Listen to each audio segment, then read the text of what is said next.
Hello friends, welcome to Ali वेटनी wisdom. दोस्तों, स्वागत है आपका अली वेटनी विजडम में। बड़ी खुशी होती है ये देखकर कि कई सारे फार्मर्स और जो नए लोग पोल्ट्री में आ रहे हैं वो अपना फीड या तो खुद बना रहे हैं या बनाने की कोशिश कर रहे हैं। जो बिना गाइडेंस के फीड बनाते हैं, इधर उधर से फार्मूला ले लेते हैं, यूट्यूब से गाइडेंस लेते हैं, फ्री में सब इन्फॉर्मेशन को हासिल करके उसे प्रैक्टिकल करना चाहते हैं फीड बनाकर, वो लोग अच्छे खासे नुकसान उठाते हैं और उन्हें उठाने भी चाहिए। ठोकर खाकर ही इंसान सीखता है। लेकिन किसी जानकार को 10-5 हज़ार रुपए की कंसल्टेशन या फीस देना उन्हें गवारा नहीं होता है। मुझे जो कॉल या कॉन्टैक्ट्स आते हैं, लगभग 60%, 70%, 80% फ्री वाले लोग होते हैं जिन्हें सब कुछ फ्री में चाहिए होता है। खैर, वही व्यूअरशिप बढ़ाते हैं। फ्री वाले लोग ही वीडियोस को मिलियन मिलियन व्यूज तक पहुंचाते हैं, और जो बिजनेस करना चाहते हैं या करते हैं वो फिर हर चीज़ को प्रॉपर वे से, प्रॉपर तरीके से कंसल्टेशन गाइडेंस के साथ आगे बढ़ाते हैं। गलतियां ही इंसान को सिखाती हैं आगे कि उसे किस चीज़ से बच के चलना है और कहाँ ठोकर नहीं खानी है। जब से मैंने प्रीमिक्स बनाना शुरू किया है और सेल करना शुरू किया है, करवाना शुरू किया है जिस कंपनी के साथ मैं जुड़ा हुआ हूँ, तब से बहुत सारी प्रॉब्लम्स पहले जो मैं फेस करता था फीड में, परफॉर्मेंस में, वो आनी बंद हो गई हैं। खैर, वो क्यों ऐसा हुआ है किसी और वीडियो में, किसी और उसमें मैं बात करूंगा। लेकिन बात यह है कहने वाली कि जो पोल्ट्री न्यूट्रिशन शुरू हुआ है, मतलब हिंदी भाषी जो प्रदेश हैं हमारे, या हिंदी में बोलने वाली जो वीडियोस हैं या हिंदी वाली वीडियोस में, पोल्ट्री न्यूट्रिशन को सबसे पहले मेरे ही चैनल ने शुरू किया। मेरी देखा देखी फिर और लोग भी आए जिन्हें न्यूट्रिशन के बारे में कुछ नहीं पता। मैं as a veterinarian, post graduate veterinarian हूँ, और एनिमल फिजियोलॉजी और न्यूट्रिशन में मैंने पोस्ट ग्रेजुएशन किया IVRI से। थियोरेटिकल नॉलेज के अलावा मैंने बोवियन कंपनी जो सुगुना की एक सिस्टर कंसर्न थी उसमें काम किया, और उसके बाद इंडिपेंडेंटली मैंने महाराष्ट्र वगैरह में, इन जगहों में काम किया। तो वहाँ से मुझे नॉलेज मिली, कई सारे बड़े दिग्गज न्यूट्रिशनिस्ट के संपर्क में रहा, उनसे सीखा। बाहर के कुछ बड़े न्यूट्रिशनिस्ट हैं, उनके संपर्क में रह के, रिसर्चेस पढ़ के, किताबें पढ़ के जो भी थोड़ा बहुत मैंने सीखा, उसमें एक बात मेरी मतलब समझ में आई, वो ये है कि पोल्ट्री साइंस या पोल्ट्री फीड बनाना ये कोई तुक्का नहीं है, ये बहुत ही एलाइट साइंस है, बहुत ज़्यादा एलाइट साइंस है। जैसे ह्यूमन मेडिकल बढ़ रहा है या AI टेक्नोलॉजी बढ़ रही है, पोल्ट्री फीड की जो रिसर्चेज हैं वो भी उसी तरीके से बढ़ रही हैं। तो उसी सिलसिले में पोल्ट्री न्यूट्रिशन में जो पहले वीडियोस बनाई हैं उन्हीं को ध्यान में रखते हुए ये फीड एनर्जी, जिसे मेटाबोलाइजेबल एनर्जी कहा जाता है, जब हम फीड बनाते हैं तो इसके बारे में सबसे पहले बात की जाती है। लेकिन ये बहुत इग्नोर टॉपिक है, तो सोचा आप लोगों को इसके मुतालिक फ्री में एजुकेट कराया जाए। जो लोग जुड़े हुए हैं, प्रीमिक्स हमसे लेते हैं, उन्हें हम फ्री कंसल्टेशन भी देते हैं। पहले चैरिटी में बहुत कुछ हम कर चुके हैं, लेकिन फ्री वाली चीज़ बहुत ज़्यादा चलती नहीं है, ना हम चला पाते हैं, ना ही सामने वाले को उससे कुछ हासिल होता है। लेकिन जो हमारे चैनल का उद्देश्य है कि मतलब नॉलेज को बांटना, लेकिन उस नॉलेज को प्रैक्टिकल कैसे करना है, ये एक अलग पहलू होता है। खैर, हम फीड एनर्जी के बारे में बात यहाँ पर करते हैं। देखिए, ये जो वीडियो है ये कोई ब्रीड स्पेसिफिक नहीं है। यहाँ पर जो एनर्जी का कंसेप्ट है वो पोल्ट्री न्यूट्रिशन में एक जैसा है। मतलब चाहे आप ब्रीडर्स का फीड बनाएं, कलर बर्ड्स का फीड बनाएं, लेयर्स का फीड बनाएं, ब्रॉयलर्स का फीड बनाएं, वो एक ही जैसा रहता है। एनर्जी अगर बैलेंस नहीं है फीड के अंदर तो कई सारे फेलियर देखने को मिलते हैं। आप थियोरेटिकली सॉफ्टवेयर के ऊपर, कागज के ऊपर एनर्जी को बैलेंस कर सकते हैं, अलग अलग इंग्रेडिएंट्स की एनर्जी आपको मिल जाएगी, इंटरनेट से मिल जाएगी, किताबों के अंदर मिल जाएगी। लेकिन वो पोल्ट्री बर्ड के अंदर जाकर कैसे रिएक्ट करेंगी चीज़ें, कैसे आपस में उनका तालमेल बैठेगा, और पोल्ट्री किस तरीके से उसे डाइजेस्ट करेगी, एनर्जी उन सब चीज़ों का एक निचोड़ होता है, या ऊर्जा जिसे कहते हैं। समझे आप लोग? तो ये पहलू इतना आसान नहीं है कि फीड हमने बस ऐसे ही करके बना दिया। इस वीडियो को स्पॉन्सर किया है IMN पायरोफॉस के ब्रॉयलर और लेयर प्रीमिक्स ने। दोस्तों, ये जो प्रीमिक्स है ये हम बनाते हैं और सेल करते हैं। कुछ लोगों को लगता है कि मतलब पहले मैं फॉर्मुलेशंस देता था, लेकिन फॉर्मुलेशन फेल हो जाते हैं क्योंकि मार्केट में दवाइयाँ ठीक नहीं मिल पाती हैं, बहुत फ्रॉड होता है, हो रहा है, हम जानते हैं। तो इस वजह से फॉर्मुलेशन ना देके हमने डायरेक्ट प्रीमिक्स देना शुरू किया है। बहुत सारे फार्मर्स जुड़े हुए हैं और लगातार उन्हें अच्छे रिजल्ट्स मिल भी रहे हैं। जिन्हें हम प्रीमिक्स देते हैं उनके साथ कॉन्टिन्यूस टच में रहते हैं। कोई प्रॉब्लम आती है तो कंसल्टेशन उन्हें प्रोवाइड की जाती है, उनकी समस्या का समाधान किया जाता है। कहीं और से आप प्रीमिक्स लेते हैं, बहुत सारे लोग क्योंकि यूट्यूब पे भी ये बेचने लगे हैं, तो वो आपको आपकी, अगर आपके यहाँ बीमारी आती है, उन समस्याओं का समाधान आपको नहीं देंगे। और बहुत सारे ऐसे लोग भी हैं जो मतलब बेच रहे हैं और वो हमसे ही लेकर 1%, 1.4% लेकर आगे 5% बनाते हैं, 10% बनाते हैं और फिर सेल करते हैं। तो आप डायरेक्ट हमसे जुड़ सकते हैं और कंसल्टेशन इसमें कॉम्प्लीमेंट्री दी जाती है। तो पोल्ट्री फीड में एनर्जी का क्या रोल होता है उसके बारे में ये वीडियो है। जब भी हम पोल्ट्री को फीड कराते हैं, अपनी बर्ड्स को फीड कराते हैं, तो हमारे दो उद्देश्य होते हैं, दो पर्पस होते हैं। एक तो उस बर्ड का बॉडी मेंटेनेंस कि वो जिंदा रहे, ठीक है, और दूसरा उसका प्रोडक्शन। बॉडी मेंटेनेंस में उसकी इम्यूनिटी भी आ जाती है, उसकी heart, lung, kidney health, intestine health, उसके लेग्स, वो चल फिर रहा है, पानी पी रहा है, दाना उठा रहा है बर्ड, वो सब चीज़ें बॉडी मेंटेनेंस में आ जाती हैं। उसके बाद जो एनर्जी बचती है वो फिर उसके प्रोडक्शन में जाती है, जिससे मीट का प्रोडक्शन होता है और अंडों का प्रोडक्शन होता है। पोल्ट्री इन्हीं दो चीज़ों के लिए पाली जाती है, ठीक है।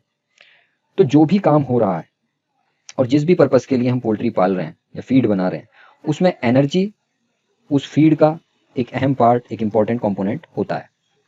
साथ साथ ये भी कहा जा सकता है कि इसे सबसे कम समझा गया है, क्योंकि इसका कोई फिजिकल एट्रीब्यूट नहीं है। एनर्जी को आप छू कर नहीं देख सकते हैं, ये महसूस की जाती है। जैसे आपने कभी गर्मी से कहीं से आते हैं, बैठ जाते हैं अपने घर में, तो आपको लगता है कि वीकनेस है बहुत, तो वीकनेस को नापा नहीं जा सकता है कि कितनी वीकनेस है। लेकिन आपने ग्लूकोज पिया, शिकंजी पी, सत्तू वगैरह, गुड़ का शरबत या कुछ भी पिया, वो पी के आपको थोड़ा सा अच्छा महसूस होता है, आपकी वीकनेस चली जाती है।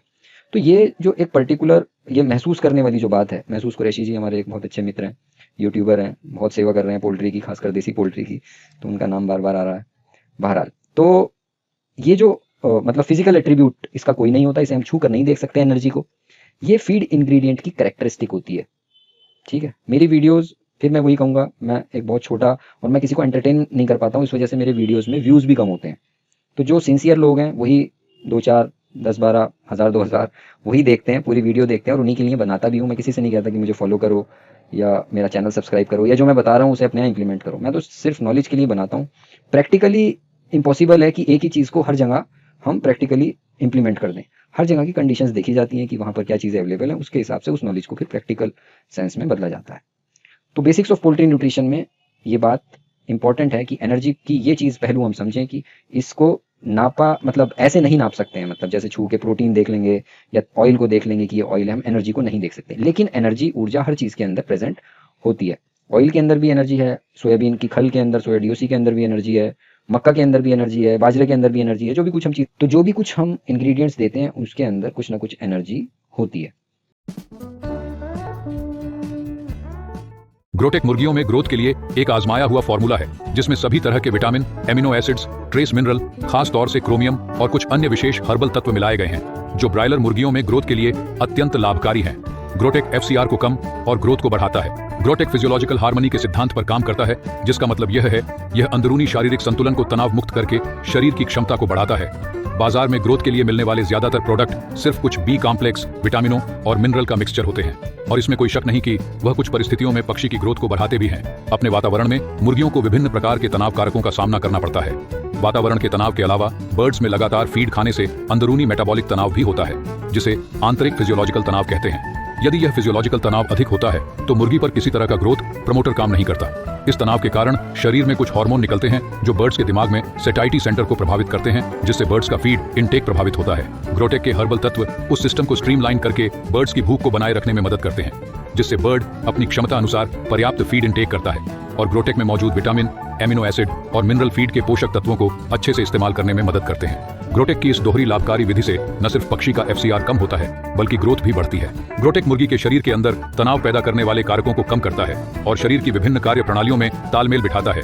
इसमें यह इन्फ्लेमेशन को कम करता है, हिस्टामिनिक रिएक्शन को रोकता है, साइटोकाइन के उत्पादन को कम करता है और शरीर में फ्री रेडिकल द्वारा होने वाले ऑक्सीडेशन में व्यापक रूप से कमी लाता है। जब इस तरह अंदरूनी तनाव कम होता है, तब ग्रोथ बढ़ाने वाले बी कॉम्प्लेक्स, विटामिन और मिनरल अपना काम सुचारू रूप से कर पाते हैं। यहाँ बताए गए ग्रोटेक के मैकेनिज्म से बर्ड के अंदर फिजियोलॉजिकल हार्मनी बनती है, जो उसके ग्रोथ और स्वास्थ्य में दिखाई देती है। इसी कारण यह उत्पाद न सिर्फ ब्रायलर फार्मर बल्कि सोनाली, एफएफजी और बटेर पालने वालों में भी खासा लोकप्रिय है। लेयर बर्ड्स में भी जब ग्रोवर पीरियड के दौरान वेट पीछे हो जाता है तो ग्रोटेक के इस्तेमाल से वेट बढ़ाया जाता है और लेयर फ्लॉक में यूनिफॉर्मिटी लाई जाती है। यदि फायदों की बात करें तो यह मेटाबॉलिक लोड को कम करके पक्षी को ज्यादा सक्रिय और स्वस्थ बनाए रखता है। इसके अलावा सेलुलर एंटीऑक्सीडेशन सिस्टम को बेहतर बनाता है, जिससे ऑक्सीडेटिव तनाव से राहत मिलती है। वजन बढ़ाने में मदद करता है और एफसीआर को घटाता है। ग्रोथ चार्ट के हिसाब से वजन लेने में मदद करता है ताकि सही समय पर बर्ड को मार्केट किया जा सके। इंटीग्रेशन में बर्ड को टाइमली तैयार करने में हेल्प करता है। वायरल और सीआरडी के प्रकोप में बर्ड का जो वजन गिर जाता है उसे रिस्टोर करने में मदद करता है। अक्सर यह देखा गया है कि एंटीबायोटिक देने से वजन टूटने लगता है, परंतु जब ग्रोटेक को एंटीबायोटिक्स के साथ दिया जाता है तो यह सामान्य ग्रोथ को बनाए रखने में सहायता करता है। इन्हीं सब फायदों की वजह से यह उत्पाद फार्मर्स के बीच काफी लोकप्रिय बन गया है और जो फार्मर इसे एक बार इस्तेमाल कर लेते हैं वो दूसरा कोई ग्रोथ प्रमोटर इस्तेमाल नहीं करते। ग्रोटेक के तत्वों की क्वालिटी और एक्टिविटी को बरकरार रखने के लिए इसे पाउडर के फॉर्म में बनाया गया है, जो पानी में तुरंत घुल जाता है और समान रूप से बर्ड्स तक पहुंचता है। इसे इस्तेमाल करने की विधि, इसका मूल्य और इससे जुड़ी अन्य किसी जानकारी के लिए आप हमें 9871584101 पर व्हाट्सएप कर सकते हैं और ऑनलाइन ऑर्डर करने के लिए हमारी वेबसाइट www.imnpyropHOS.in पर विजिट कर सकते हैं। अब इस एनर्जी को जो डिफाइन किया जाता है, परिभाषित किया जाता है, वो ऐसे किया जाता है कि कोई भी काम करने की जो क्षमता होती है उसे एनर्जी कहा जाता है, the capacity to do work. ये सिंपल फिजिक्स की लैंग्वेज में या साइंस की लैंग्वेज में एनर्जी की डेफिनेशन है। अगर हम फूड या फीड की बात करें, मतलब फीड में कितनी एनर्जी है, तो ये बेसिकली जो एनर्जी आती है ये केमिकल एनर्जी होती है फूड के अंदर, जो स्टोर्ड रहती है केमिकल बॉन्ड्स के अंदर। फूड के अंदर मॉलिक्यूल्स होते हैं, जैसे मक्का है उसके अंदर कार्बोहाइड्रेट है, कार्बोहाइड्रेट मतलब स्टार्च है, स्टार्च ग्लूकोज का बना हुआ है, उस ग्लूकोज के अंदर उसके बॉन्ड्स में एनर्जी छुपी हुई है, जो बॉडी के अंदर जो मेटाबॉलिक रिएक्शंस होती हैं उसके जरिए से उस एनर्जी को निकाला जाता है। तो केमिकल बॉन्ड्स, फूड के केमिकल बॉन्ड्स में ये एनर्जी छुपी हुई होती है और शरीर की सेल्स इन्हें निकालती हैं। जब ये बॉन्ड्स टूटते हैं तो इनके अंदर से एनर्जी रिलीज होती है और वो पोल्ट्री बर्ड्स यूटिलाइज करती हैं। तो सिंपल शब्दों में अगर कहें तो एनर्जी हमें जीने के लिए, जीवित रहने के लिए बहुत ज़रूरी होती है। यहाँ पर एक ये डायग्राम बनाने की कोशिश की गई है। ये है सूरज, सन, ये अल्टीमेट सोर्स है एनर्जी का। यहाँ से जब ये लाइट आती है, सूरज की रोशनी आती है, उसकी किरणें आकर हरे पत्तों के ऊपर पड़ती हैं, तो यहाँ पर फोटोसिंथेसिस नामक एक प्रक्रिया होती है जिसे सब जानते हैं। 5th क्लास का बच्चा फोटोसिंथेसिस पढ़ता है। पेड़ अपना खाना इसके जरिए से बनाते हैं। कैसे बनाते हैं? कार्बन डाइऑक्साइड लेते हैं पेड़, पानी लेते हैं और इन दोनों चीज़ों से ग्लूकोज बनाते हैं, ग्लूकोज बनता है। और ये जो ग्लूकोज होता है ये फिर प्लांट स्टार्च की फॉर्म में, प्रोटीन की फॉर्म में, अमाइनो एसिड्स की फॉर्म में, फैट्स की फॉर्म में अपने अंदर संजो लेता है, मतलब उसे स्टोर कर लेता है। हर चीज़ बनती ग्लूकोज से ही है। भुट्टे के जो ये दाने हैं ये भी ग्लूकोज से बन रहे हैं, अमाइनो एसिड भी ग्लूकोज से बन रहे हैं। कैसे बन रहे हैं कि नाइट्रोजन एसिमिलेशन होता है इसके अंदर और ग्लूकोज से एनर्जी बनती है, उससे अमाइनो एसिड बनते हैं, अमाइनो एसिड से प्रोटीन बनते हैं, फैट भी ऐसे ही बनते हैं ग्लूकोज के मेटाबॉलिज्म से, और ये प्लांट के अंदर स्टोर हो जाते हैं। अल्टीमेटली जब हम इसे खाते हैं, प्लांट के इन चीज़ों को, प्रोटीन खाते हैं, फैट लेते हैं, स्टार्च लेते हैं, हमारी बॉडी के अंदर जाकर ये मॉलिक्यूल बनता है जिसे हम कहते हैं एटीपी। पोल्ट्री के अंदर भी यही बनता है, गाय भैंसों के अंदर भी यही बनता है, कॉकरोच, चींटी, केचुआ, सांप, बिच्छू, मगरमच्छ, मछली, सबके अंदर यही एक मॉलिक्यूल अल्टीमेट बनता है एटीपी का, और ये एटीपी एनर्जी प्रोवाइड करती है। तो ये तो बात हो गई कि एनर्जी आ कहाँ से रही है या आ कैसे रही है। अब इसका प्रैक्टिकल पार्ट देखते हैं। एनर्जी पोल्ट्री फीड का, या कहिए बैलेंस पोल्ट्री फीड का एक एसेंशियल पार्ट होती है। सबसे पहले पोल्ट्री फीड जब हम बनाते हैं तो उसकी एनर्जी को डिफाइन किया जाता है। एनर्जी की रिक्वायरमेंट्स देखी जाती हैं। हमारी जो बर्ड है, चूजा है, ब्रीडर है, लेयर बर्ड है, बत्तख है, क्वेल है, क्रॉयलर है, एफएफजी है, सोनाली है, आरआईआर, जो भी है, उसकी पर्टिकुलर एनर्जी की एक रिक्वायरमेंट होती है एक स्टेज के अंदर। और वो जो एनर्जी होती है, जैसा पहले बताया, वो इन न्यूट्रिएंट्स के जो मुर्गियां खाती हैं, carbohydrate, fat, fatty acid, protein, amino acid, इनके केमिकल बॉन्ड्स के अंदर ये एनर्जी छुपी हुई रहती है। जब उसे डाइजेस्ट किया जाता है इन न्यूट्रिएंट्स को, जैसे फिजिकल फीड इंग्रेडिएंट्स क्या है हमारे पास, मक्का है, बाजरा है, चावल है, DRB, सोया DOC, oil, mustard DOC, groundnut cake, MBM, ये सब चीज़ें फीड में डलती हैं ना। तो ये carbohydrate, fat, fatty acid, protein, इन्हीं की तो बनी हुई होती है, मतलब इनमें बेसिकली यही न्यूट्रिएंट्स होते हैं। और ये जब डाइजेस्ट होता है तो ये पोल्ट्री को मतलब एनर्जी भी देता है और सब चीज़ें भी इसी फीड से जाती हैं। तो जब हम इन्हें, इन कंपोनेंट्स को मिक्स करते हैं अलग अलग कॉम्पोजिशन में पोल्ट्री की रिक्वायरमेंट के हिसाब से, तो उसे ही बैलेंस पोल्ट्री फीड कहा जाता है। तो फीड एनर्जी को मेजर किस में करते हैं? कोई भी कंपोनेंट है, कुछ भी है, मार्केट से दूध लेने अगर आप जाएंगे तो उसके पास एक मेजरिंग सिलेंडर या नपाना होता है जिसके अंदर वो नाप कर दूध को देता है। ऐसे ही कपड़ा लेने जाएंगे, कोई तार वगैरह लेने जाएंगे तो वो आपको इंच टेप से नाप के तार देगा। तो हर चीज़ का एक मेजरिंग सिस्टम होता है। तो फीड की जो एनर्जी होती है उसका जो मेजरिंग सिस्टम है वो मेटाबोलाइजेबल एनर्जी होती है। मेटाबोलाइजेबल एनर्जी की फॉर्म में हम फीड की एनर्जी को नापते हैं। ये रिकमेंडेड न्यूट्रिएंट लेवल है वैंको 430 ब्रीडर का। तो starter, Grover, developer, pre breeder, breeder 1, breeder 2 और मेल के, ये सबके अलग अलग न्यूट्रिएंट रिक्वायरमेंट है। अब यहाँ पर जो ये ME लिखा है ये मेटाबोलाइजेबल एनर्जी है। इसका मतलब crude protein, calcium available, phosphorus, sodium chloride, vitamins और भी चीज़ें बहुत सी होती हैं। तो सबसे पहले क्या नापा जाता है? सबसे पहले नापी जाती है मेटाबोलाइजेबल एनर्जी। तो कोई भी न्यूट्रिएंट रिक्वायरमेंट की टेबल होगी उसमें आपको मेटाबोलाइजेबल एनर्जी सबसे पहले दिखेगी और उसे पूरा करना हमारी सबसे ज़्यादा जिम्मेदारी होती है। लेकिन इस पार्ट को न्यूट्रिशन या फॉर्मुलेशन बनाने में बहुत बहुत बहुत इग्नोर किया जाता है। जब हम अभी आगे देखेंगे या और इससे रिलेटेड जब वीडियोस बनाएंगे तो हम आपको इसके बारे में बताएंगे। तो जो एनर्जी होती है फीड के अंदर, जो बर्ड्स के लिए जो फीड बनाते हैं उसे मेटाबोलाइजेबल एनर्जी की टर्म्स में हम डिनोट करते हैं। ये भी हाईलाइन की रिक्वायरमेंट है लेयर बर्ड की। पीक जो प्रोडक्शन होता है उस पर मेटाबोलाइजेबल एनर्जी की रिक्वायरमेंट 2778 से 2921 किलो कैलोरी पर केजी के हिसाब से रहती है। फिर ये 2734 हो जाती है, फिर 2679 हो जाती है, फिर 2558 हो जाती है। जैसे जैसे फीड का इंटेक बढ़ता चला जाता है, एनर्जी डेंसिटी कम होती चली जाती है। लेकिन 2778 का यहाँ मतलब है मेटाबोलाइजेबल एनर्जी, जो किलो कैलोरी पर केजी में नापी जाती है। तो शुरुआत कैसे होती है? ये फीड है, मैश फीड है मान लीजिए। अब इस मैश फीड के अंदर कुछ एनर्जी है, अभी ये मुर्गी के पेट में नहीं गया है, लेकिन बाहर हमें इसकी एनर्जी नापनी है कि इसके अंदर कितनी एनर्जी होगी। तो ग्रॉस एनर्जी इसे कहते हैं। जब तक इसे मतलब इसे एक मशीन होती है कैलोरीमीटर जिसे कहते हैं, इसके अंदर इस फीड को हम रख देंगे और ये इसे पूरी तरीके से जला देगा, और जलाने के बाद जो भी हीट निकलेगी उस हीट को ये नापेगा, और उस हीट को नापने के बाद यहाँ पर एक वैल्यू जनरेट हो जाती है। वो मानी जाती है कि ये इसकी ग्रॉस एनर्जी है, जो टोटल एनर्जी इसके अंदर थी वो बता देता है ये कैलोरीमीटर, बॉम्ब कैलोरीमीटर भी इसे कहते हैं। तो कैलोरीमीटर के जरिए से हम फीड का, और ये किसी भी चीज़ की एनर्जी बता सकता है, पत्तों की भी एनर्जी बता देगा, लकड़ी की एनर्जी भी बता देगा कि इसके अंदर, क्योंकि उस चीज़ को सिंपल जला के हीट में कन्वर्ट कर देता है। तो हमें फीड की एनर्जी इससे पता चल जाती है कि ग्रॉस एनर्जी इसके अंदर कितनी है। तो ग्रॉस एनर्जी सबसे पहले पता लगाई जाती है फीड की, वो इस मशीन से हम पता लगाते हैं। और इसे मेजर कैसे करते हैं? कैलोरी, जब कैपिटल सी से CAL लिखा हो तो इसका मतलब 1000 कैलोरी, जब स्मॉल सी से इसे लिखते हैं, थोड़ा सा कंफ्यूजिंग है। तो एक कैलोरी का मतलब जो कैपिटल सी से लिखी गई है उसका मतलब होता है 1 किलो कैलोरी, और हम इसी का इस्तेमाल करते हैं पोल्ट्री का फीड बनाने के लिए। ठीक है, तो 1000 किलो कैलोरी का मतलब होता है 1 मेगा कैलोरी, और 1 कैलोरी का मतलब होता है 4.18 जूल। मेगा जूल में भी कई बार आपको एनर्जी लिखी हुई दिखेगी। तो हम ये मानते हैं कि हमने थोड़ा सा फीड लिया, मान लो 100 ग्राम, उसके अंदर जो ग्रॉस एनर्जी आई इस मशीन के जरिए से वो 100 किलो कैलोरी एनर्जी हमें देखने को या हमें मेजर हुई। तो उसके बाद जब हम आगे चलते हैं तो ये फीड हमने इस पोल्ट्री को, इस बर्ड को खिलाया। मान लीजिए 100 ग्राम फीड था जिसके अंदर 100 किलो कैलोरी एनर्जी थी। तो इसकी जब फीडिंग की गई मुर्गी को, तो मुर्गी ने कुछ फीड तो पचा लिया, डाइजेस्ट कर लिया, और बाकी अपनी ड्रॉपिंग्स में निकाल दिया। ड्रॉपिंग्स में निकालने का मतलब उसकी बीट में वो फीड निकल गया जो डाइजेस्ट नहीं हो पाया। पूरा तो डाइजेस्ट होता नहीं है पूरी दुनिया में, मतलब एक ये है कि एनर्जी जब एक फॉर्म से दूसरी फॉर्म में ट्रांसफर होती है तो वो फुल एफिशिएंसी के साथ नहीं होती है। केमिकल एनर्जी, मतलब मान लीजिए जब फूड की केमिकल एनर्जी पोल्ट्री में जा रही है तो उसमें से कुछ एनर्जी लॉस होगी। ये एक साइंटिफिक थर्मोडाइनमिक्स का प्रिंसिपल है। तो हमने 100 किलो कैलोरी इसे खिलाई और कुछ इसने डाइजेस्ट कर ली, और जो डाइजेस्ट नहीं हुई इसने अपनी फीसिस में या ड्रॉपिंग्स में, बीट में निकाल दी।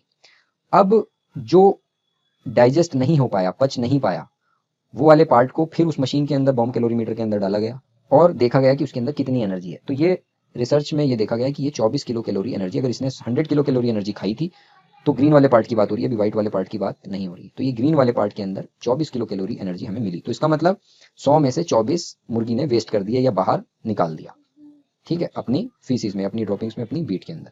तो इसके पास जो अब एनर्जी बची ये कहलाई डाइजेस्टिबल एनर्जी। जो डाइजेस्ट हो गई उसे हमने कहा, जो पच गई उसे हमने कहा कि ये डाइजेस्टिबल एनर्जी है। जो कितनी बची, 100 में से 24 निकले तो 76 kilo calorie energy, digestible energy poultry के अंदर बची।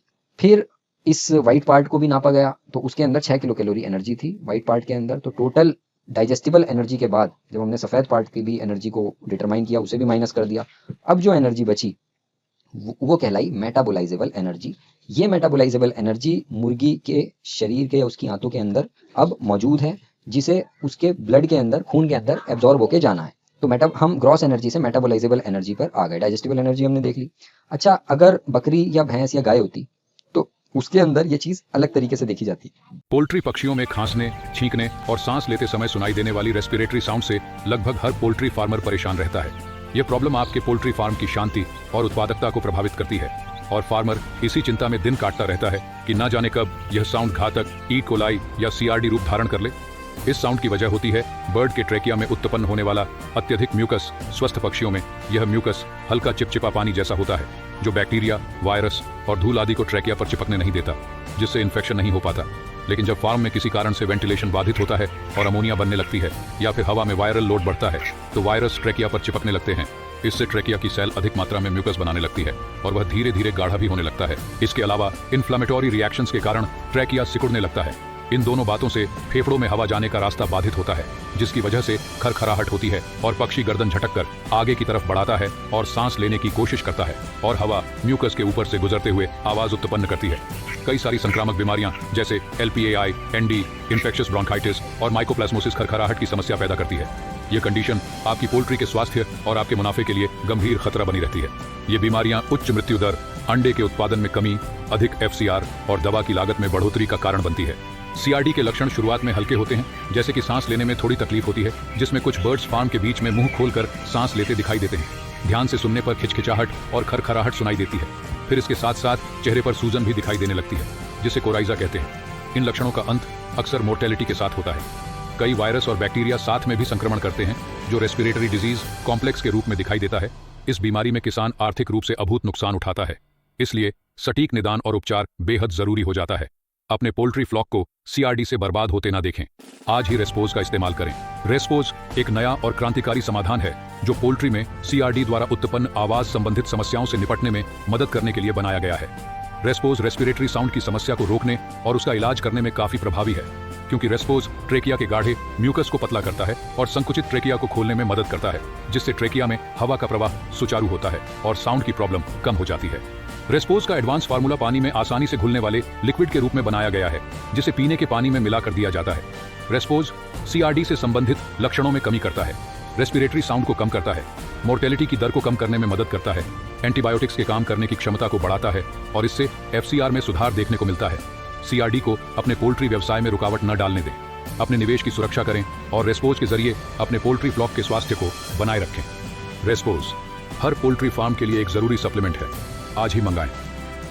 क्योंकि उसमें पेशाब अलग निकलता है, यूरिन अलग निकलता है और गोबर अलग निकलता है। तो गोबर की एनर्जी को पहले देख लेते हैं। तो गोबर की एनर्जी को जब देखते हैं तो उसे डाइजेस्टिबल एनर्जी देखा जाता है, और जब यूरिन की एनर्जी को निकालते हैं तो यूरिन और गोबर दोनों की एनर्जी को जब उसमें से माइनस कर देंगे तो वो मेटाबोलाइजेबल एनर्जी कहलाती है। लेकिन पोल्ट्री में ऐसा होता नहीं है। इसमें यूरिनेशन या पेशाब अलग से आता नहीं है। वो ये जो व्हाइट पार्ट होता है ये किडनी से आता है, ये नाइट्रोजनस वेस्ट होता है, इसे यूरिक एसिड कहते हैं। तो ये एक ही बार में निकल जाता है। इस वजह से जो पोल्ट्री होती है उसकी पूरी की पूरी बीट को एक ही बार में नाप लिया जाता है, और ये जो एनर्जी निकल के आती है इसे हम कहते हैं मेटाबोलाइजेबल एनर्जी। अब हम ये एज्यूम करते हैं कि जो भी फीड हमने इसे दिया, इसने अपनी ड्रॉपिंग्स में से 30% फीड की एनर्जी को वेस्ट कर दिया या निकाल दिया, जो ये डाइजेस्ट नहीं कर पाई। लेकिन 70 किलो कैलोरी एनर्जी अब भी इसकी इंटेस्टाइन के अंदर है, जो कि अब एब्जॉर्ब होगी। लेकिन जरूरी नहीं है कि वो अगर डाइजेस्ट हुआ है तो वो एब्जॉर्ब हो ही जाए। इस बात को आप यहाँ पर नोट करें। हम ये एज्यूम करके चल रहे हैं और इसके ऊपर एक अलग वीडियो की जरूरत है इस एजम्पशन को बताने के लिए। तो हम ये मान के चल रहे हैं कि जो फीड था, जो बचा हुआ है इंटेस्टाइन के अंदर, वो कंप्लीटली डाइजेस्ट हो गया और उसके ब्लड में एब्जॉर्ब होने के लिए, इंटेस्टाइन से एब्जॉर्ब होने के लिए वो तैयार है। लेकिन ये जरूरी नहीं है कि हमेशा सारा का सारा डाइजेस्टेड फीड एब्जॉर्ब हो ही जाए। अब क्योंकि रिसर्च इस लेवल पर अब पहुंच चुकी है, मैट्रिक्स वैल्यू और ये सब जो चीजें हैं ना, वो इसी बात पर डिपेंड करती हैं। और मैट्रिक्स वैल्यू से ज्यादा कंफ्यूजिंग चीज अभी तक पोल्ट्री न्यूट्रिशन में कुछ नहीं है। सबसे ज्यादा मतलब खतरनाक एक कंसेप्ट है मैट्रिक्स वैल्यू का। तो 70 किलो कैलोरी अवेलेबल एनर्जी है अब मुर्गी की इंटेस्टाइन में, जिसे एब्जॉर्ब होना है। ठीक है, 30% उसकी जो बीट थी उसमें निकल चुकी है। अब यहाँ से जो एनर्जी एब्जॉर्ब होकर उसकी बॉडी में जाएगी, यहीं से ये मेंटेनेंस का पार्ट भी बनेगी। मुर्गी को जिंदा रखने के लिए भी एनर्जी यहीं से निकलेगी या यहीं से हासिल होगी, और फिर मीट बनाने के लिए, प्रोडक्शन करने के लिए भी एनर्जी को यहीं से दिया जाएगा। तो बेसिकली जो अब एनर्जी बची है ये अंदर जाएगी और मेटाबोलाइज होगी। लेकिन जो ये पार्टीशन है एनर्जी का, ये वाला लेकिन है, बट इसका जवाब अभी आगे आएगा। तो ये जो कंसेप्ट है पार्टीशन ऑफ एनर्जी का, जैसे हमने ग्रॉस एनर्जी देखी, ग्रॉस एनर्जी में से फिर बीट निकली तो डाइजेस्टिबल एनर्जी बनी, फिर उसमें से यूरिन की एनर्जी को माइनस किया जो वेस्ट निकल गई, तो हमने उसे मेटाबोलाइजेबल एनर्जी कहा। मेटाबोलाइजेबल एनर्जी में के बाद भी एक नेट एनर्जी आती है। तो ये जो एनर्जी का पार्टीशन हो रहा है, तो यही जो है पोल्ट्री न्यूट्रिशन का एक फंडामेंटल पिलर है। अगर किसी को इसके बारे में नॉलेज नहीं है तो वो प्रीमिक्स बना के बेच रहा है या फिर जो वो सेल कर रहा है, अगर प्रॉब्लम आती है फीड में तो वो ट्रबल शूटिंग नहीं कर सकता, वो उस प्रॉब्लम को सही नहीं कर सकता है। फॉर्मुलेशन तो आप सॉफ्टवेयर से बना लेंगे, ठीक है, या उससे जो मैंने कैलकुलेशंस बताई हैं पियर्सन स्क्वायर वगैरह से बना लेंगे, लेकिन आप उसके अंदर परफॉर्मेंस कैसे लेकर आएंगे जब तक आपको पार्टीशन, एनर्जी के पार्टीशन के बारे में नहीं पता होगा कि वेस्टेज बॉडी कितना कर रही है, कौन सी कंडीशन में कर रही है। आप उसे ठंड में खिला रहे हैं, गर्मी में खिला रहे हैं, बरसात में खिला रहे हैं, कब आपको उसे फाइबर बढ़ा के देना है, कब फीड में तेल बढ़ाना है ना। तो ये सब चीज़ें, कब प्रोटीन को कम करना है, कब डाइजेस्टिबल अमाइनो एसिड्स को बढ़ाना है, क्योंकि यहीं से शुरुआत होती है डाइजेशन की, मतलब पाचन तंत्र की, गट इंटीग्रिटी की, गट इन्फेक्शंस की, लिवर इश्यूज की, फीड एफिशिएंसी की, FCR, microbial balance, probiotics, enzyme, matrix values, और मतलब हर चीज़ यहीं से स्टार्ट होती है एनर्जी के कंपोनेंट से या एनर्जी के पॉइंट ऑफ व्यू से। और जब रिक्वायरमेंट बताई जाती है फीड की, तब भी एनर्जी सबसे ऊपर रहती है। तो कहने का मकसद यह है कि दुनिया में 32 लाख करोड़ रुपए का कारोबार है पोल्ट्री का। तो सोचिए, क्या इसे ऐसे ही छोड़ दिया गया होगा? इसके ऊपर दुनिया की जो सबसे बड़ी कंपनीज हैं वो दिन रात रिसर्च करती हैं, और उन्होंने ओपन सोर्स डॉक्यूमेंट भी बनाए हुए हैं अपने। आप वहाँ पे जाकर उनसे सीख सकते हैं न्यूट्रिशन को, लेकिन आपको पता ही नहीं होगा, क्योंकि अगर बेसिक ही नहीं हमें पता है कि न्यूट्रिशन को मतलब ABCD अगर हमें नहीं पता है तो हम वर्ड कैसे बनाएंगे, और वर्ड नहीं बना पाएंगे तो फिर सेंटेंस कैसे बनेगा। तो ये पार्टीशन ऑफ एनर्जी, और पार्टीशन ऑफ एनर्जी के बाद फिर हम मेटाबोलाइजेबल एनर्जी पर आ जाते हैं। मेटाबोलाइजेबल एनर्जी वो एनर्जी जो अभी भी मुर्गी की आंतों में जो फीड पड़ा हुआ है, उसकी बीट और उसकी उसके अंदर जो नाइट्रोजनस वेस्ट था, क्योंकि पेशाब अलग नहीं निकलता है, वो सब कुछ बीट में ही आ जाता है, तो वो निकालने के बाद जो एनर्जी अब उसके हाथों में पड़ी हुई है उसे हम मेटाबोलाइजेबल एनर्जी कहते हैं। अब ये दो तरह से इसे नापा जाता है। नापने के उसमें दो फॉर्म्स में कई ये मिलती है। एक एएमई होती है, एपरेंट मेटाबोलाइजेबल एनर्जी, एक ट्रू मेटाबोलाइजेबल एनर्जी होती है। जो ट्रू मेटाबोलाइजेबल एनर्जी को समझ लेते हैं वो बहुत अच्छा फीड बना पाते हैं। लेकिन ट्रू मेटाबोलाइजेबल एनर्जी को समझने के लिए बर्ड की फिजियोलॉजी को समझना भी बहुत जरूरी है। वो किस स्टेज में है और उसका डेवलपमेंट कैसा हुआ है, चिक्स को आपने किस टाइप का दाना राशन दिया था। एपरेंट मेटाबोलाइजेबल एनर्जी मतलब ऊपर ऊपर से लगभग हमें मतलब जो वैल्यू पता होती है, अंदाजे से कहिए कि अंदाजे से जो पता हम लगाते हैं मेटाबोलाइजेबल एनर्जी का, उसे कहते हैं। और ज्यादातर जो फीड होते हैं या इंग्रेडिएंट्स की वैल्यू होती हैं वो एएमई में ही बताई जाती हैं। जितनी भी बुक्स मिलेंगी आपको, इंटरनेट पे जो नॉलेज मिलेगी, वहां पर एएमई ही बताई जाएगी। टीएमई न्यूट्रिशनिस्ट की स्पेशलिटी है, वो न्यूट्रिशनिस्ट जान पाएगा कि टीएमई एएमई से कैसे मतलब निकाली जानी है या कैसे हम उसे फीड में यूज करेंगे। इसे डिटरमाइन करना आसान होता है। यही वजह होती है कि जब आप फीड बनाते हैं या कोई फीड मतलब एक ही फ्लॉक में दिया गया तो कहीं तो अच्छा परफॉर्म किया और कहीं अच्छा परफॉर्म उसने नहीं किया, क्योंकि वहां पर चूजों की वो अलग थी, मतलब एक तरीके से रिस्पॉन्स अलग आया। मान लीजिए आपने फीड बनाया और एक फीड में फाइबर ज्यादा कर दिया और एक फीड में फाइबर कम है, तो जिसमें फाइबर ज्यादा है उसमें इंटेस्टाइन का डेवलपमेंट फाइबर को डाइजेस्ट करने के हिसाब से हुआ होगा, तो उसका इंटेस्टाइन का वेट बढ़ जाएगा। एक के अंदर प्रोटीन अच्छा है, डाइजेस्टिबिलिटी अच्छी है, उसके अंदर जो एनर्जी का एक बहाव होगा या एनर्जी का जो कंपोनेंट होगा, इंटेस्टाइन का डेवलपमेंट हुआ होगा, वो कम फाइबर वाले फीड के लिए होगा। आपका प्री स्टार्टर बहुत अच्छा चल रहा है, स्टार्टर बहुत अच्छा चल रहा है, जैसे फिनिशर पे आया वो उसने अपना जो ग्रोथ रेट था, जो एफसीआर का उसका रेशियो चल रहा था, वो उसने तोड़ दिया। तो ये कुछ डिफरेंसेस होते हैं। यही मैं मतलब बताने की कोशिश कर रहा हूँ कि सिर्फ सॉफ्टवेयर तो आपको बस कैलकुलेट करके देगा, या अगर सॉफ्टवेयर से आप बनाते हैं वो कैलकुलेट करेगा, आप ट्रबल शूटिंग नहीं कर सकते हैं उसमें। उसके लिए आपको फिर न्यूट्रिशन पढ़ना ही पड़ेगा। न्यूट्रिशन की बहुत सी किताबें हैं, मैं भी किताब में से ही देख के बता रहा हूँ, फिर जो मेरा एक्सपीरियंस है उसे आपके साथ शेयर कर रहा हूँ। मक्का है, मक्का के अंदर 3300 किलो कैलोरी मेटाबोलाइजेबल एनर्जी होती है। अगर आप किताब में देखेंगे तो किताब में भी आपको इसी फॉर्म में ये नजर आएगा। लेकिन मुर्गी बीट करती है, बीट करने के बाद कुछ एनर्जी अपनी वेस्ट कर देती है ग्रॉस एनर्जी में से, वो हम मेटाबोलाइजेबल एनर्जी कहते हैं, जैसे हमने पहले देखा। तो मेज सर्टेनली है 3300 किलो कैलोरी पर केजी ऑफ एनर्जी। लेकिन यहाँ पे अगर आप देखें, ये लीसन से लिया गया है, तो कॉर्न की अगर उसके अंदर 15% मॉइस्चर है तो AMEN, यहाँ पर AME दी गई है, TME नहीं दी गई है। तो जितनी भी बुक्स इवन स्टैंडर्ड बुक्स मिलेंगी वहां पर आपको एपरेंट मेटाबोलाइजेबल एनर्जी देखने को मिलेगी। 85% ड्राई मैटर, 15% मॉइस्चर है, तो 3313 किलो कैलोरी पर KG of energy will be present in 1 KG of mature मेज या कॉर्न। अब एक मक्का ये है और एक ये है, क्या दोनों के अंदर, यहाँ पे तो मक्का लिख दिया ना, क्या दोनों के अंदर सेम टाइप की एनर्जी होगी, सेम एनर्जी होगी या सेम न्यूट्रिएंट होंगे?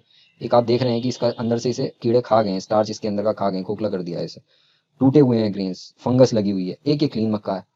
अब जब आप मिलाएंगे और आपकी कुछ मक्का ऐसी है, मान लीजिए 15% भी अगर ऐसी मक्का है, तो वो एनर्जी को डाउनग्रेड ले आएगी। और आप फीड में DRB भी मिला दें, आपको देखने में ठीक लग रही है लेकिन उसके अंदर उतनी एनर्जी नहीं है। लेकिन हम हर बार एनर्जी थोड़ी काउंट करेंगे, तो हम फिर फॉर्मुलेशन ऐसा बनाएंगे उसके अंदर इन चीजों को, जो दवाइयां होती हैं, जो प्रीमिक्स बनाया जाता है दवाइयों का, वो इन्हीं चीजों को ध्यान में रख के बनाया जाता है कि अगर थोड़ा बहुत 10-15% का एनर्जी का कम ज्यादा हुआ या प्रोटीन का कम ज्यादा हुआ 2-4% का, तो हम वो दवाइयों के जरिए से FCR को बिगड़ने ना दें और बर्ड को का जो परफॉर्मेंस है वो ना टूटे। तो यहाँ पर जाहिर सी बात है इसकी जो परफॉर्मेंस होगी वो और इसकी जो होगी उसमें काफी फर्क होगा। तो जो सारी मेटाबोलाइजेबल एनर्जी है जो मुर्गी की आंतों में अभी पड़ी हुई है, अभी तक वो एब्जॉर्ब नहीं करवाई है हमने, उसमें से एब्जॉर्ब होते टाइम काफी सारी जो एनर्जी होती है वो हीट बन जाती है, मतलब मुर्गी के अंदर गर्मी पैदा करती है, उसे हम हीट इंक्रीमेंट कहते हैं, वेस्ट हो जाती है। मेटाबोलाइजेबल एनर्जी में से भी काफी एनर्जी हीट इंक्रीमेंट की फॉर्म में वेस्ट हो जाती है, उसे हम काउंट नहीं करते हैं। अब जो उसके अंदर पहुंच रही है वो 42 किलो कैलोरी एनर्जी ही सिर्फ पहुंच पा रही है। अब सोचिए आपने मक्का की जगह DRB मिला दिया, ठीक है, या राइस ब्रान मिला दिया, राइस पॉलिश मिला दिया, चावल मिला दिया, चावल की कनकी मिला दी, खराब क्वालिटी का MBM मिला दिया, फिश मील मिला दिया, DRB मिला, वो DDGS मिला दिया, या ऐसी चीजें मिला दी जिनकी एनर्जी वैल्यू आपको नहीं पता है, तो अब आपके फीड की प्रिडिक्शन जो है वो बिल्कुल खत्म हो जाएगी, डाउन हो जाएगी।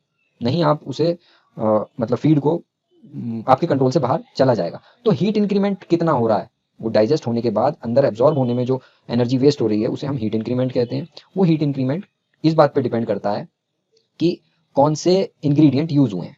जैसे मैंने बताया कि फाइबर है, ज्यादा हीट इंक्रीमेंट होगा, और हीट इंक्रीमेंट बर्ड को सिर्फ गर्म ही तो करेगा और क्या करेगा। अब गर्मी के अंदर आप फाइबर रिच उसे डाइट देने लगे, है ना, राइस ब्रान मिला दें, DRB मिला दें बहुत ज्यादा, तो बर्ड क्या करेगा, बर्ड उसको रिस्पॉन्ड इतना नहीं करेगा। तो उसके अंदर क्या पहुंचेगी, हो सकता है 42 किलो कैलोरी एनर्जी भी उसके अंदर ना पहुंचे, 35 ही पहुंच पाए, 38 पहुंच पाए, 30 पहुंच पाए।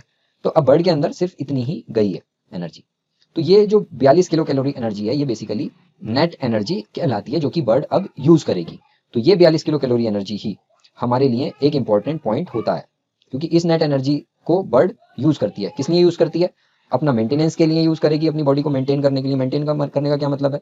उसका दिल काम कर रहा है, आंतें काम कर रही हैं, उनके अंदर सेल्स हैं, उन्हें जिंदा रहने के लिए भी तो चाहिए ना कुछ energy.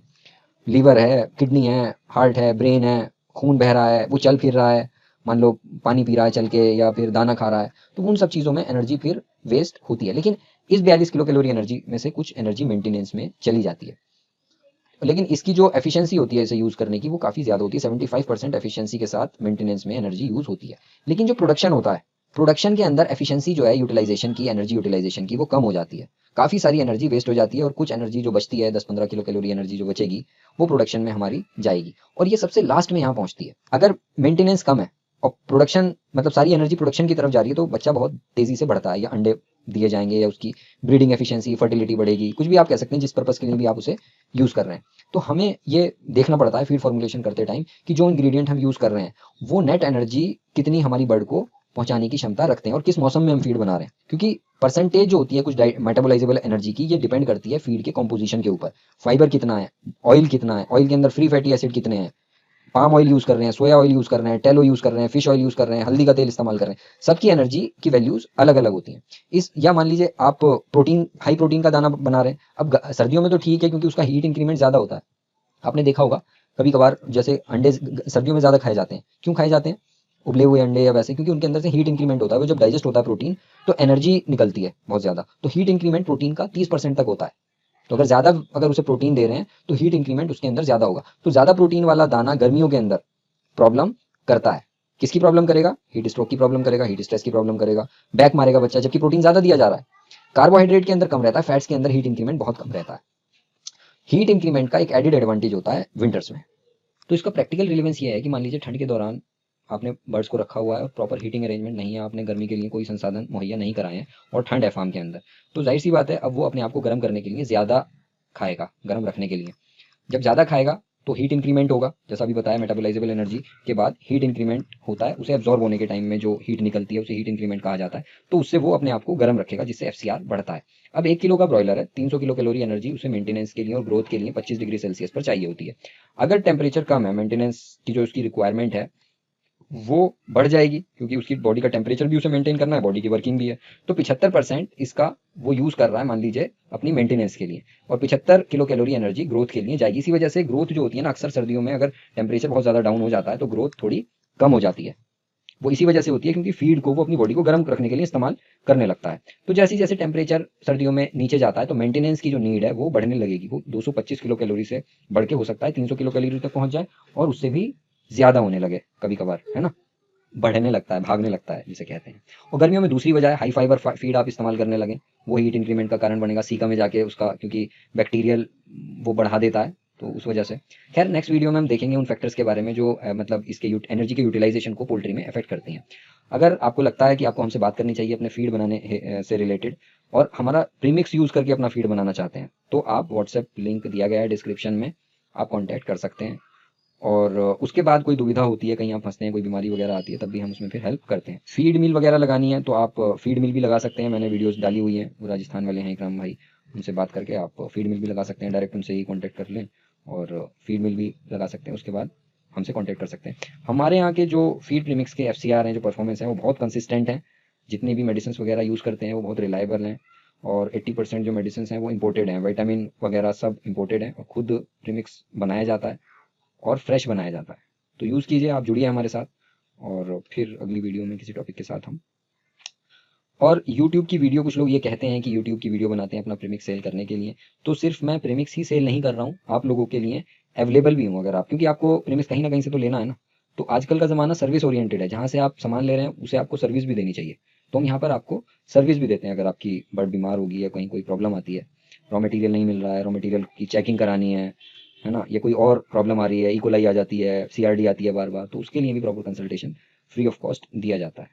Thank you for watching this video. Hatchery में अंडों से निकलने के बाद चिक्स एक अत्यंत लंबी और तनावपूर्ण प्रक्रिया से गुजरते हैं, जो नए पैदा हुए चिक्स के लिए काफी नुकसानदेह सिद्ध हो सकती है। उसके बाद चूजे लंबी यात्राएं करके आपके फार्म तक डब्बा बंद स्थिति में पहुंचते हैं। यह सब चिक्स के लिए बहुत अधिक स्ट्रेस वाला समय होता है। इस स्ट्रेस के कारण अलग अलग तरह की दिक्कतें देखने को मिलती हैं। जैसे चूजे की नाभि में विकार उत्पन्न हो जाते हैं, लेमनेस देखने को मिलती है, डिहाइड्रेशन होता है, गाउट के लक्षण दिखते हैं, जो अंत में योक सैक डिजीज का कारण बनते हैं। स्वस्थ चिक्स ही एक प्रॉफिटेबल पोल्ट्री की बुनियाद बनते हैं। इस सब के समाधान के तौर पर हम आपके लिए लाए हैं इजी ब्रूड, जो ट्रांसपोर्ट स्ट्रेस और डिहाइड्रेशन को कम करता है, योक सैक डिजीज की संभावनाएं घटाता है, सैटेलाइट सेल्स की गतिविधि बढ़ाता है और इसके बाद गुड़ और सोडा देने की आवश्यकता नहीं रहती। यह उत्पाद हमारी वेबसाइट और इंडिया मार्ट पर उपलब्ध है। अभी ऑर्डर करें।